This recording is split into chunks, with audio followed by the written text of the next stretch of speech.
Chapitre 13 L'âme de la chevalerie.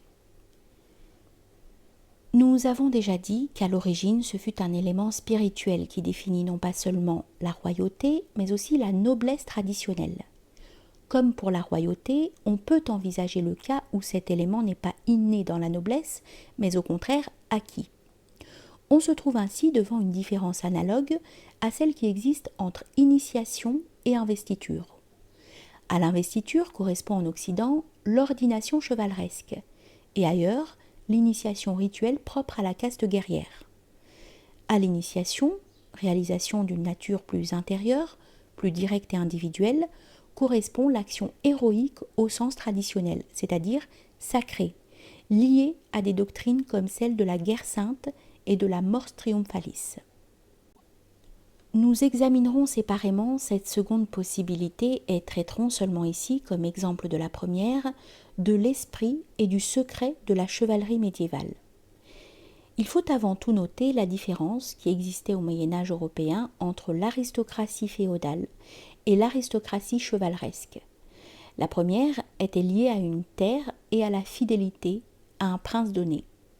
La chevalerie apparaît au contraire comme une communauté supraterritoriale et supranationale, dont les membres, s'étant consacrés au sacerdoce militaire, n'avaient plus de patrie et devaient être fidèles non à une personne, mais d'une part à une éthique ayant pour valeur fondamentale l'honneur, la vérité, le courage et la loyauté, et d'autre part à une autorité spirituelle de type universel qui était essentiellement celle de l'Empire. Dans l'univers chrétien, la chevalerie et les grands ordres chevaleresques rentraient par essence dans le cadre de l'Empire, où ils représentaient la contrepartie de ce que le clergé et le monacat représentaient dans l'ordre de l'Église. La chevalerie n'avait pas un caractère nécessairement héréditaire, on pouvait devenir chevalier. Il fallait pour cela que l'aspirant accomplisse des entreprises démontrant à la fois son mépris héroïque de la vie et la double fidélité dont nous venons de parler. Dans les formes les plus anciennes de l'ordination chevaleresque, le chevalier ordonnait le chevalier, sans l'intervention de prêtres, presque comme s'il existait chez le guerrier une force semblable à un fluide, capable de faire surgir de nouveaux chevaliers par transmission directe. Cet usage se retrouve également dans la tradition indo-aryenne, des guerriers qui consacrent des guerriers. Ce n'est que par la suite qu'on eut recours à un rite religieux spécial pour l'ordination chevaleresque. Mais ceci n'est pas tout. On peut découvrir en effet dans la chevalerie européenne un aspect plus profond et plus secret, auquel se rattache extérieurement le fait que les chevaliers vouaient à une dame leurs entreprises héroïques et que le culte de la femme en général revêtit parfois dans la chevalerie européenne des formes susceptibles de paraître absurdes et aberrantes, s'il fallait les prendre à la lettre. Le serment de fidélité inconditionnelle à une dame, entre guillemets, fut un des thèmes les plus constants dans les cours chevaleresques, et il ne faisait aucun doute, selon la théologie des châteaux, que le chevalier mort pour sa dame participait du même destin de bienheureuse immortalité que le croisé qui mourait pour la libération du temple. En réalité, la fidélité à Dieu et la fidélité à la dame apparaissent souvent comme équivalentes. On peut aussi noter que la dame du chevalier néophyte devait, selon certains rituels, le dévêtir et le conduire au bain pour qu'il se purifie avant de recevoir l'ordination. D'autre part, les héros d'aventures parfois scabreuses où figure la dame, comme Tristan et Lancelot, sont en même temps des chevaliers du roi Arthur voués à la recherche du Graal, membres de l'ordre même des chevaliers célestes, auquel appartient l'hyperboréen, chevalier du cygne.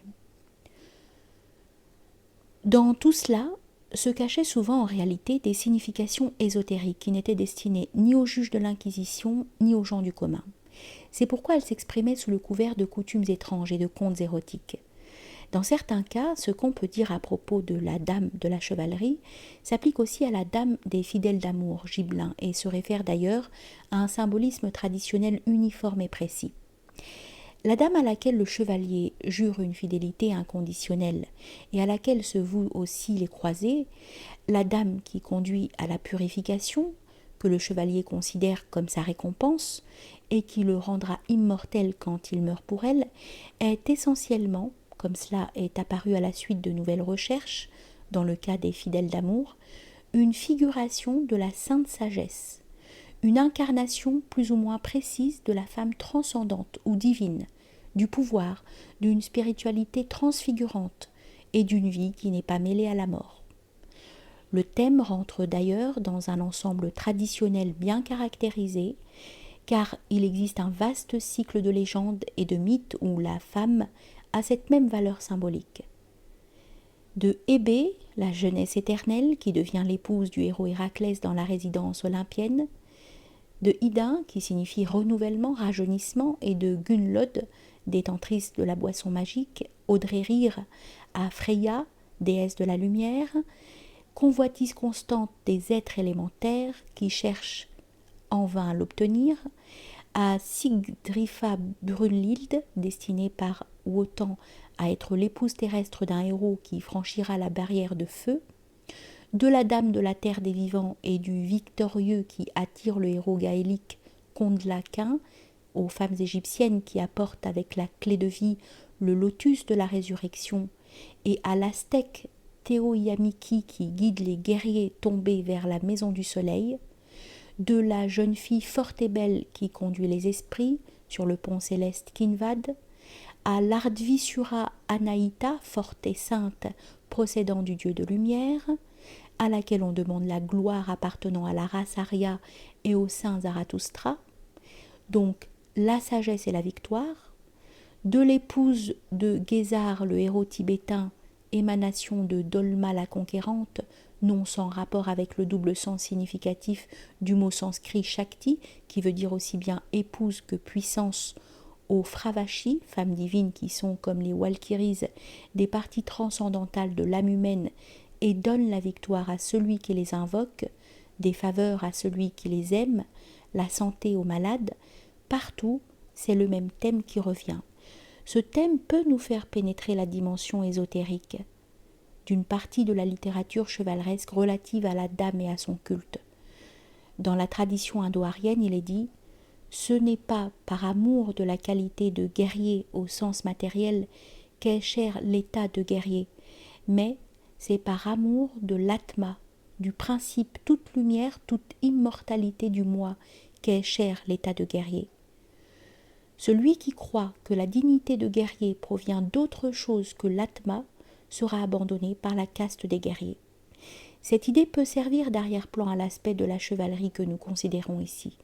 Il convient cependant d'attirer l'attention sur le fait que dans certains cas, le symbolisme de la dame peut revêtir un caractère négatif, gynécocratique, dont nous parlerons plus loin, différent de celui qui se rattache à la veine centrale de la chevalerie, où il correspond au contraire à l'idéal de virilité spirituelle, que nous avons déjà mentionné en parlant des rapports entre le clergé et la royauté. L'emploi constant, insistant, de figurations féminines, propres au cycle de type héroïque, rien d'autre en réalité que ceci, même en face de la force qui peut l'illuminer et le conduire à quelque chose de plus qu'humain, l'idéal du héros et du chevalier demeure l'attitude active et affirmative qui, dans toute civilisation normale, caractérise l'homme en face de la femme. C'est là le mystère qui, sous une forme plus ou moins latente et couverte, a inspiré une partie de la littérature chevaleresque médiévale et n'a pas été étranger non plus au cours d'amour, en donnant par exemple une signification profonde à la question, si souvent débattue, de savoir si la dame doit donner la préférence à un clerc ou à un chevalier. Les singulières déclarations de certains codes de chevalerie, relatives aux droits du chevalier, considéré comme investi d'une dignité presque sacerdotale ou même comme chevalier céleste, de faire siennes les femmes des autres, y compris celles de son propre souverain, à condition qu'il sache se montrer plus fort, la possession de la dame découlant automatiquement de sa victoire, peuvent avoir un sens ésotérique voisin de celui que nous avons déjà mentionné en parlant de la légende du roi des bois de Némi. Nous entrons ainsi dans un domaine d'expérience vécue, ce qui nous interdit de penser qu'il ne s'agit là que de symboles abstraits et inopérants. En particulier, le lecteur trouvera exposé dans notre ouvrage Métaphysique du sexe le cas où la femme initiatique, où la femme secrète peut être évoquée chez une femme réelle et où l'éros, l'amour, le sexe furent connus et utilisés en fonction de leur possibilité réelle de transcendance, possibilité que de nombreux enseignements traditionnels signalent au point d'envisager une voie spéciale permettant d'écarter dans une extase foudroyante les frontières du moi et de participer à des formes supérieures de l'être. Existentiellement, la nature même du guerrier pouvait le qualifier particulièrement pour cette voie. Nous ne pouvons ici nous arrêter plus longtemps sur ce point. D'autre part, il est possible ici comme ailleurs que dans certains cas et dans certaines figurations se conservent des fragments matérialisés et épars d'un ancien symbolisme, que le fait de chevaucher confère un prestige spécial, que le cavalier semble parfois uni au cheval au point de partager avec lui les dangers et la gloire et d'être rituellement dégradé quand il se laisse désarçonner. Cela peut avoir une portée qui dépasse le seul plan matériel et correspondre à des prolongements de l'ancien symbolisme du cheval. En effet, c'est comme nature ailée qui s'élève vers les cieux et que les héros divins devaient monter à titre d'épreuve que le cheval apparaît dans les mythes de Persée et de Bellérophon. Le symbolisme devient plus transparent encore dans le mythe platonicien, où l'issue de la lutte entre le cheval blanc et le cheval noir, avec l'âme comme orige, décide du destin transcendantal de cette dernière. Il en est de même dans le mythe de Phaéton, conduit à sa perte par l'élan de son destrier qui veut rejoindre Hélios. Dans ses relations traditionnelles avec Poséidon, dieu de l'élément liquide, le cheval apparaît en réalité comme un symbole de la force élémentaire de la vie. Dans ses relations avec Mars, l'autre dieu équestre de l'Antiquité classique, le cheval fut l'expression de la même force, assumée ici en fonction du prince guerrier. Ceci éclaire également le sens de deux représentations qui, dans ce contexte, une particulière importance, Il s'agit d'abord du fait que dans certaines figurations classiques, l'âme héroïsée, c'est-à-dire transfigurée, fut présentée comme un cavalier accompagné d'un cheval.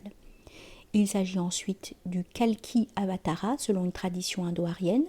C'est sous la forme d'un cheval blanc que s'incarnera la force qui mettra fin à l'âge obscur, en détruisant les mauvais, et en particulier les mlekas, qui ne sont autres que des guerriers dégradés, détachés du sacré. Vis-à-vis de ceux-ci, la venue du Kalki Avatara se traduit par la restauration de la spiritualité primordiale. Peut-être pourrait-on suivre la filière de ces thèmes symboliques à travers la romanité et de proche en proche jusqu'au Moyen-Âge chevaleresque. Sur un plan plus relatif et historique, l'élément sacré de l'aristocratie chevaleresque européenne reçut un statut formel dans le rite de l'ordination, tel qu'il fut défini vers le XIIe siècle. C'est après une double période septennale de service auprès d'un prince, période qui allait de 7 à 14 ans et de 14 à 21 ans, et au cours de laquelle on devait donner des preuves de loyauté, de fidélité et de hardiesse qu'était célébré ce rite, à une date qui, tombant de préférence à Pâques ou à la Pentecôte, évoquait déjà l'idée d'une résurrection ou d'une descente de l'esprit. Il comportait avant tout une période de jeûne et de pénitence dont le sens est assez voisin de celui qu'avait la période initiale de recueillement et d'isolement prévue dans l'initiation royale éleusinienne et le rite de l'intronisation impériale qui, hier encore, se célébrait inchangé au Japon. Dans ce rite figurait une veillée nocturne et une période purificatrice préparant au contact avec les déesses du soleil. Une purification symbolique intervenait ensuite sous la forme d'un bain afin, dit Rédy, que ces chevaliers adoptent une nouvelle vie et de nouvelles mœurs. La veillée des armes suivait ou parfois précédait ce rite purificatoire. Le futur chevalier passait la nuit dans l'église, debout ou à genoux, avec défense de s'asseoir un seul instant, priant pour que la divinité favorise l'obtention de ce qui manquait à sa qualification. Après le bain, il revêtait un vêtement blanc, à l'instar des antiques néophytes des mystères, symbole de sa nature rénovée et purifiée, parfois aussi un gilet noir pour rappeler la dissolution de la nature mortelle, et un autre vêtement rouge, allusion aux tâches pour lesquelles, s'il le fallait, il devait être prêt à verser son sang. Enfin, avait lieu la consécration sacerdotale des armes déposées sur l'autel, par laquelle le rite s'achevait et dont l'objet était d'attirer une influence spirituelle déterminée pour soutenir la nouvelle vie du guerrier élevé à la dignité chevaleresque et fait membre de l'autorité œcuménique que représentait la chevalerie.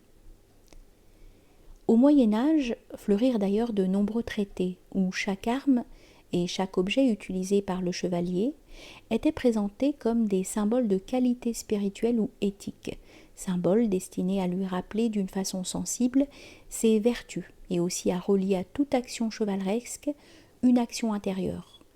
Il serait facile de trouver un symbolisme comparable dans la mystique des armes d'autres civilisations traditionnelles.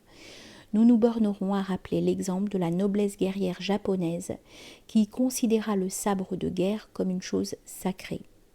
Sa fabrication était soumise à des règles inviolables. Les armuriers devaient revêtir des habits rituels et purifier la forge. La technique de la trempe des armes était absolument secrète, transmise seulement de maître à disciple. La lame du sabre était le symbole de l'âme du samouraï, et l'usage de l'arme comportait des règles précises. De même, l'entraînement au sabre et à d'autres armes, telles que l'arc, pouvait atteindre une dimension initiatique, en relation notamment avec le zen. Dans la liste des vertus chevaleresques énumérées par Redi, la première est la sagesse. Ce n'est qu'après que sont mentionnés la fidélité, la générosité, le courage, etc. De même, selon la légende, Roland apparaît aussi comme un champion de science théologale qui s'entretient de cette science avec le combat avec son adversaire Ferragus. Godefroy de Bouillon fut appelé par certains de ses contemporains Lux Monachorum, et Hugues de Tabaria, dans son Ordaine de chevalerie, fait du chevalier un prêtre armé qui, en vertu de sa double qualité, a le droit d'entrer dans l'église et d'y maintenir l'ordre avec son épée sainte. Et c'est précisément dans le domaine de la sagesse que l'on voit dans la tradition indo-aryenne des membres de l'aristocratie guerrière rivaliser victorieusement avec des brahmanas, c'est-à-dire avec les représentants de la caste sacerdotale, et devenir brahmana, ou être déjà en tant que tel brahmana, ceux qui gardent la flamme sacrée. Ceci confirme à nouveau l'aspect intérieur de la chevalerie et plus généralement de la caste guerrière dans le monde de la tradition. Avec le déclin de la chevalerie, la noblesse en Europe finit par perdre aussi l'élément spirituel comme point de référence de sa plus haute fidélité en s'incorporant à de simples organismes politiques, comme ce fut le cas des aristocraties des États-nationaux qui succédèrent à la civilisation œcuménique du Moyen-Âge. Les principes d'honneur et de fidélité subsistent, même quand le noble n'est plus qu'un employé du roi. Mais la fidélité est vaine, stérile, privée de lumière, quand elle ne se réfère plus, au moins d'une façon médiate, à quelque chose qui se situe au-delà de l'humain. C'est pourquoi les qualités conservées par voie héréditaire dans la noblesse européenne, n'étant plus rénovées par rien dans leur esprit originel, devaient subir une dégénérescence fatale. Au déclin de la spiritualité royale ne pouvait pas ne pas succéder celui de la noblesse elle-même, et l'apparition de forces appartenant à un niveau plus bas. Comme nous l'avons dit, la chevalerie, tant par son esprit que par son ethos, entre organiquement dans le cadre de l'Empire, plus que dans celui de l'Église. Il est vrai que le chevalier incluait presque toujours dans ses vœux la défense de la foi, mais on doit y voir davantage l'expression d'une faculté générique de subordination héroïque à quelque chose de supra-individuel qu'une profession de foi consciente au sens spécifique et théologal.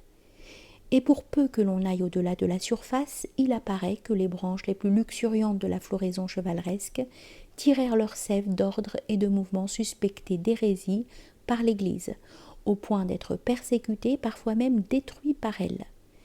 Les doctrines des albigeois ne sauraient être aucunement considérées comme conformes au point de vue traditionnel. Toutefois, on ne peut contester, notamment à propos de Frédéric II et des Aragonais, l'existence d'un lien entre les albigeois et un courant de la chevalerie qui défendit l'idée impériale contre les prétentions de la curie de Rome, en s'avançant avec les croisés, non sans intention, vers Jérusalem, comme vers le centre d'une spiritualité plus haute que celle qui s'incarnait dans la Rome papale. Le cas le plus typique est toutefois celui des Templiers, de ces ascètes guerriers qui avaient renoncé à tous les plaisirs du monde et de la chair, pour une discipline qui ne s'exerçait pas dans les monastères, mais sur les champs de bataille, et dont la foi se trouvait consacrée davantage par le sang et la victoire que par les prières. Les Templiers possédaient leur initiation secrète, dont les particularités, colorées à dessein d'une teinte de blasphème par les accusateurs, sont très significatives. Entre autres, les candidats à l'initiation templière devaient, à un degré préliminaire du rite, repousser le symbole de la croix, reconnaître que le Christ est un faux prophète et que sa doctrine ne conduit pas au salut. De plus, on accusait les Templiers d'entente secrète avec les infidèles, de célébrer des rites infâmes au cours desquels notamment on aurait brûlé des nouveau-nés. Dans tout cela, ainsi qu'il fut continuellement mais inutilement déclaré au cours du procès, il ne s'agissait que de symboles. De même que le fait de brûler un nouveau-né correspondait vraisemblablement au baptême du feu du régénéré, de même dans le fait de repousser la croix, il s'agissait, selon toute probabilité, de reconnaître le caractère inférieur de la tradition exotérique propre au christianisme dévotionnel, ce qui était nécessaire pour pouvoir s'élever ensuite à une forme de spiritualité plus haute. En général, comme quelqu'un l'a justement remarqué, le seul nom de Templier fait penser à quelque chose de semblable. Le temple est une dénomination plus auguste, plus vaste, plus complète que celle d'église. Le temple domine l'église, les églises s'écroulent, le temple reste comme un symbole de la parenté des religions et de la perpétuité de leur esprit. Un autre point de référence caractéristique de la chevalerie européenne fut le Graal. La légende du Graal est une de celles qui reflètent le mieux l'aspiration secrète de la chevalerie gibelline. Mais cette légende se relie également à des veines cachées que l'on ne peut rattacher ni à l'Église, ni d'une façon générale au christianisme. Non seulement la tradition catholique en tant que telle ne connaît pas le Graal, mais les éléments essentiels de la légende se rattachent à des traditions pré-chrétiennes et même nordico-hyperboréennes, comme celle des Tuatha, race dominatrice de la vie et de ses manifestations. Que le Graal même, dans les formes les plus significatives de la légende, apparaisse non pas comme un calice mystique mais comme une pierre, pierre de la lumière et pierre luciférienne, que les aventures qui s'y rapportent aient, presque sans exception, un caractère plus fréquemment héroïque et initiatique que chrétien et eucharistique, que chez Wolfram d'Eisenbach on emploie pour désigner les chevaliers du Graal le mot templaise et que l'insigne templière croix-rouge sur champ blanc se retrouve sur les vêtements de certains chevaliers du Graal et sur la voile de la nef sur laquelle Perlevo Parsifal part pour ne plus revenir et ainsi de suite, autant de points que nous devons nous contenter de signaler ici. Il importe de noter que, même dans les formes les plus christianisées de la légende, subsiste l'aspect extraclérical et suprasacerdotal. On veut que le Graal, calice lumineux dont la présence provoque une animation magique, pressentiment et anticipation d'une vie non humaine, ait été transporté au ciel par les anges après la dernière scène et la mort de Jésus, et n'en serait redescendu que lorsqu'apparut sur terre une lignée de héros capables de le garder. Le chef de cette lignée constitua à cette fin un ordre de chevaliers parfaits ou célestes. Retrouver le Graal dans sa nouvelle demeure terrestre et faire partie de cet ordre, qui se confond souvent avec la chevalerie du roi Arthur, fut le mythe et l'idéal le plus élevé de la chevalerie médiévale.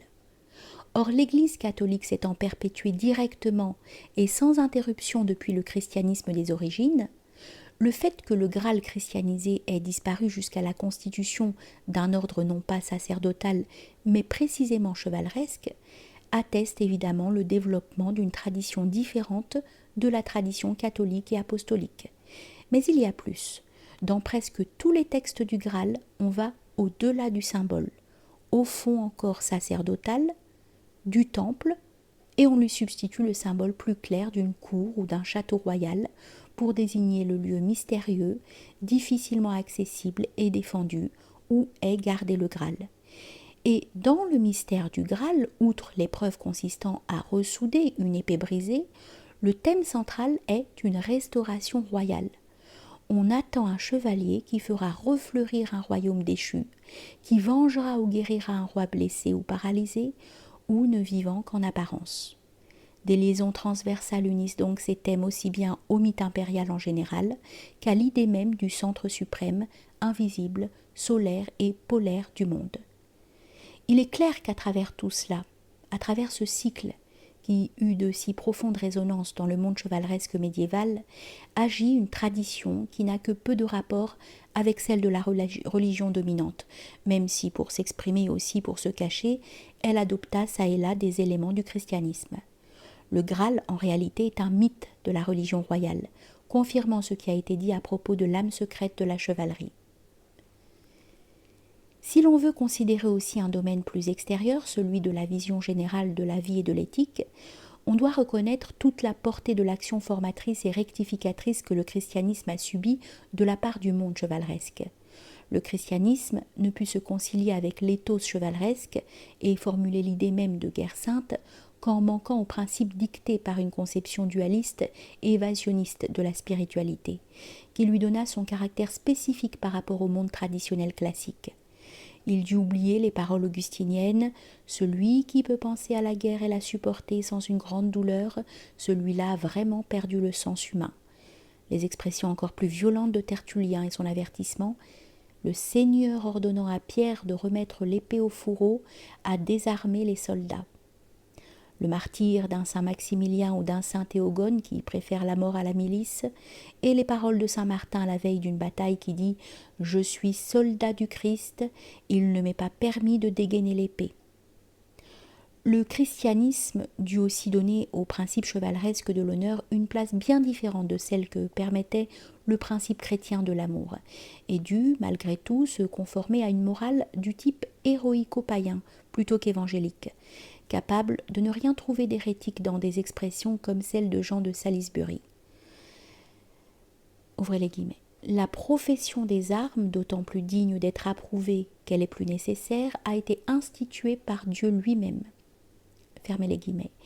Et capable même de voir dans la guerre une voie possible d'ascèse et d'immortalisation. C'est précisément d'ailleurs en raison de cette déviation de l'Église par rapport au thème prédominant du christianisme des origines, qu'à plus d'un égard l'Europe connut au Moyen Âge la dernière image d'un monde du type traditionnel.